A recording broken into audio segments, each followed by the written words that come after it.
As a kid, I loved collecting marbles, and to this day I am fascinated by every object that is spherical.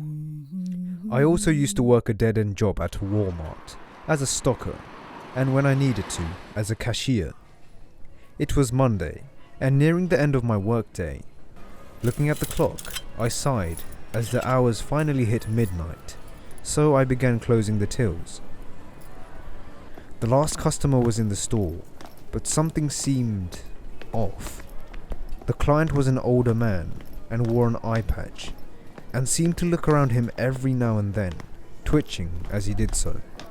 I automatically assumed he was some druggie off the streets, looking for some shelter, but I didn't take any action, since closing wasn't until another half hour or so.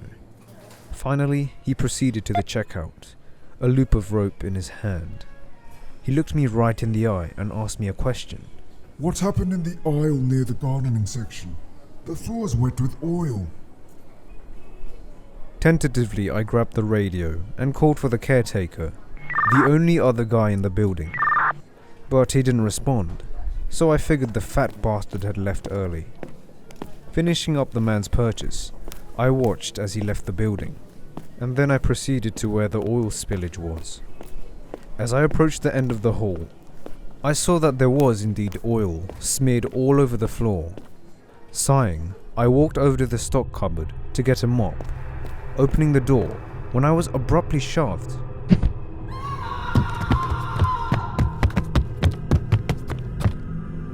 The floor was slick with oil and I slipped hard, banging my head against the floor of the cupboard. A wet sensation on my hands. I tried pulling myself up, when I realized I was holding onto the janitor, dead and bloody. He was gagged and missing both eyes. The panic and despair took over me, crawling to the emergency exit.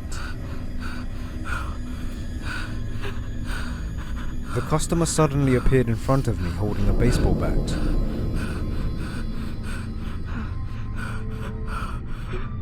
And then he proceeded to smash me square in the head. Everything blacked out. Woke up a little later. In front of me was the old man, his eye patch lifted to show a grotesque hole, still bloody and raw. I was strapped to a chair with the very rope I had just sold him. His words came out in a frightening rasp. Don't worry, son. I just need to borrow one of your eyes. You see, your friends didn't fit too well.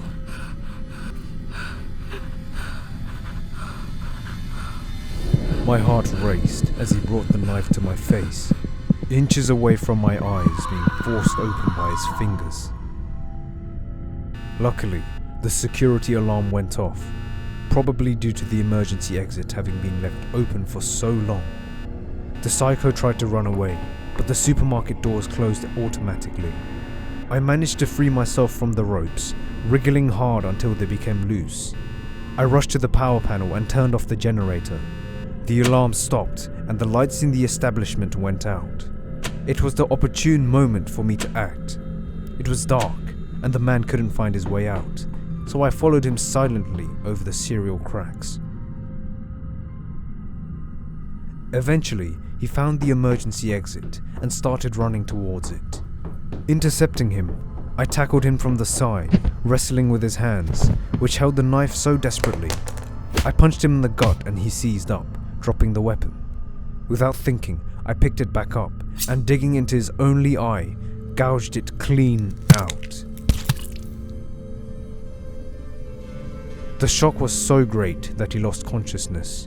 I wasn't sure if he was dead, but I pulled his body out of the supermarket and took it to the back, where I threw it into the incinerator, where the garbage was usually tossed into.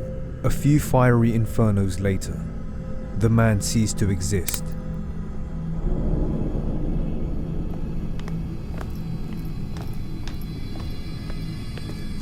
I looked at my watch and realized it was time to leave. Shaking, I started to walk home. I needed to calm down and took out my marbles, rolling them in the palm of my hand. It was a soothing sensation and my breathing steadied, except one of these marbles was a lot bigger than the others.